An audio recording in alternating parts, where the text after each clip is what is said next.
Is seeing really believing? We hear that phrase all the time, right? But the answer is so much weirder and honestly, so much more interesting than you'd think. Today, we're diving into that gap, that incredible gap between what your eyes physically see and what your brain tells you is actually out there. Look, we all trust our eyes. I mean, why wouldn't we? We think of them as these perfect little cameras, just recording an unfiltered, high-def video of the world around us. But what if that's not what's happening at all? What if what you see isn't a recording, but is actually a reconstruction, built from the ground up inside your own head? You can try this right now, seriously. Hold your hand up in front of your face and then move it away from you. Does your hand look like it's shrinking into a tiny little baby hand? No, of course not. It looks like your hand, just further away. That's called size constancy. But here's the wild part. The actual image of your hand projected onto the back of your eye, on your retina, oh yeah, that is shrinking and growing like crazy. That disconnect, that little bit of magic, tells us something amazing is going on between your eyeball and your brain. Okay, so to really get our heads around this mystery, we have to split the process in two. The whole journey from the world into our minds, it starts with part one, sensation. This is all about the raw input. So sensation is just the first step. It's purely biological. It's your eyes taking in light waves, your ears picking up vibrations in the air, your skin feeling pressure. It's the moment your body's sensors are just collecting the raw, completely unprocessed data from everything around you. You know, the computer analogy here is actually perfect. Think of your eyes and your ears as just input devices, like a keyboard or a mouse. They're feeding a constant stream of raw data to the main processor, your brain. It's like a flood of ones and zeros that on its own has absolutely zero meaning. And that, of course, brings us to the second, and I think the much more magical part of this whole equation, perception. Because if sensation is the raw data, perception is what your brain, the master processor, actually does with all that data. Right, so here's the crucial point. Perception isn't this passive thing where you just sit back and watch the show. No way. It's an active process of construction. It's your brain grabbing that messy, chaotic stream of sensory data and working hard to organize it, interpret it, and literally turn it into the meaningful world you experience every single second. The easiest way to think about it is like this.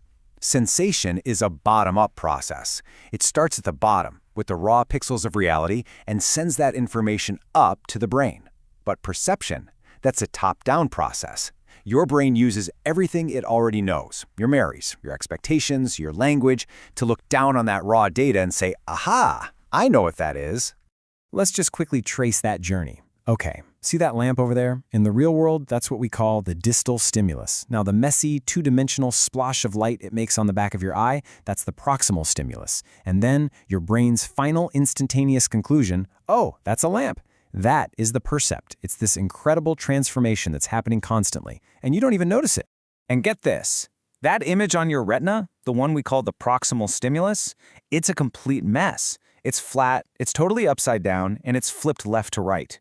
Your brain takes that distorted, flawed 2D picture and in a fraction of a second performs this incredible editing job to give you the stable, three-dimensional, right-side-up world you think you're seeing. It's amazing. So, if sensation and perception really are two separate processes, it begs the question, what happens when one of them works just fine, but the other one breaks? What would it be like to have sensation but no perception? Just try to wrap your head around that for a second. You can see an object perfectly clearly. You can describe its jagged edges, its metallic color, its shape. You have all the raw sensory data. But your brain just stops. It can't make that final leap. The concept of key just never arrives. You can see it, but you have no idea what it is or what it's for. And you know, this isn't just some philosophical thought experiment. This is a real neurological condition called visual agnosia. And really, it's the ultimate proof that sensation and perception are two totally different things. People with this condition can see perfectly, their eyes work, but they can't recognize what they're seeing. The input is there, but the interpretation stage is broken.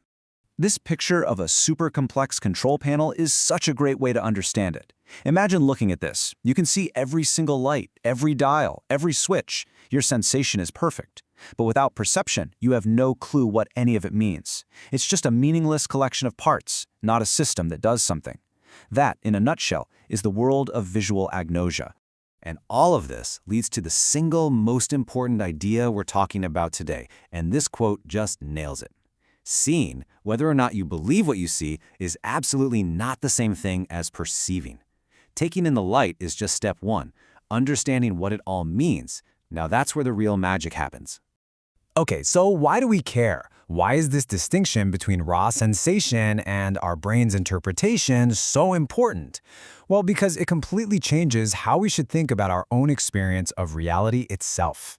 So let's just put all the pieces together. Sensation is the raw data feed from your body. Your brain then actively perceives it, building meaning, using its own blueprints. Our brains are constantly constructing our reality, using both that bottom-up data and its own top-down expectations. And this all leads to the biggest idea of all. The world you experience isn't a recording, it's a creation, starring you. What this means is that everything about you, your memories, your beliefs, what you expect to see, even the culture you grew up in, all of it acts like a filter. It shapes that raw sensory data into your unique personal reality.